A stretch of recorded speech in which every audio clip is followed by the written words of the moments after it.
ప్రపంచంలో అత్యంత శక్తివంతమైన ఆయుధమేంటో తెలుసా? అది అణుబాంబు కాదు, అది మీ మనస్సు. అది మిమ్మల్ని శిఖరానికి చేర్చగలదు లేదా అగాధంలోకి నెట్టేయగలదు. మనం చేసే పనుల మీద మనకు ఏకాగ్రత లేకపోవడానికి కారణం మన మనస్సు మన అదుపులో లేకపోవడమే. ఈరోజు ఈ వీడియోలో మీ మైండ్ని ఎలా కంట్రోల్ చేయాలో మరియు ఏకాగ్రతని ఎలా పెంచుకోవాలో అద్భుతమైన విషయాలు తెలుసుకుందాం.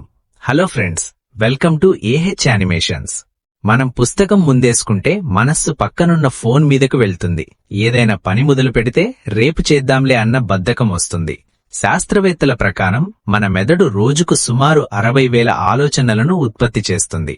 ఇందులో 90% అనవసరమైనవే. ఈ అనవసర ఆలోచనలే మన ఏకాగ్రతను ముక్కలు చేస్తున్నాయి. మీ ఏకాగ్రత ఎంత తక్కువగా ఉందంటే ఒక గోల్డ్ ఫిష్ ఫోకస్ కంటే మీ ఫోకస్ తక్కువగా ఉందని ఒక సర్వే చెబుతోంది. సూత్రం 1, 5 సెకండ్ రూల్. మీ మనస్సు ఏదైనా పని చేయకుండా మిమ్మల్ని ఆపుతూ ఉంటే వెంటనే 5, 4, 3, 2, 1 అని రివర్స్ కౌంట్ చేసి ఆ పని మొదలుపెట్టండి. మీ మనస్సు మిమ్మల్ని మోసం చేసేలోపే మీరు పనిలోకి దిగిపోవాలి. సూత్రం 2, మెడిటేషన్ కాదు, అబ్జర్వేషన్. రోజూ గంటలు కళ్ళు మూసుకోవాల్సిన అవసరం లేదు. కేవలం 5 నిమిషాలు మీ శ్వాసను గమనించండి. మీ మనస్సు ఎక్కడికి వెళ్తుందో గమనిస్తూ మళ్లీ వెనక్కి తీసుకురండి. ఇది మీ మెదడుకు ఒక జిమ్ వర్కౌట్ లాంటిది. సూత్రం 3, డిజిటల్ డీటాక్స్. ఏకాగ్రత పెరగాలంటే పనిచేసే సమయంలో మీ ఫోన్ను మరో గదిలో పెట్టండి. నోటిఫికేషన్ సౌండ్ మీ విజయానికి అతిపెద్ద శత్రువు. మీకు తెలుసా, మన మెదడులోని న్యూరాన్లు సమాచారాన్ని గంటకు 268 మైళ్ల వేగంతో ప్రయాణింపచేస్తాయి. మనం ఒకే విషయంపై 100% దృష్టి పెడితే మన మెదడు ఫ్లో స్టేట్లోకి వెళుతుంది.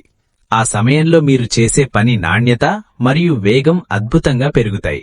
ప్రపంచంలో సక్సెస్ అయిన ప్రతి వ్యక్తి తన మనస్సును జయించినవాడే. గుర్తుంచుకోండి, మనస్సును గెలిచినవాడు ప్రపంచాన్ని గెలుస్తాడు. మీ మనస్సును మీరు కంట్రోల్ చేస్తారా లేక అది మిమ్మల్ని కంట్రోల్ చేయనిస్తారా అనేది మీ చేతుల్లోనే ఉంది.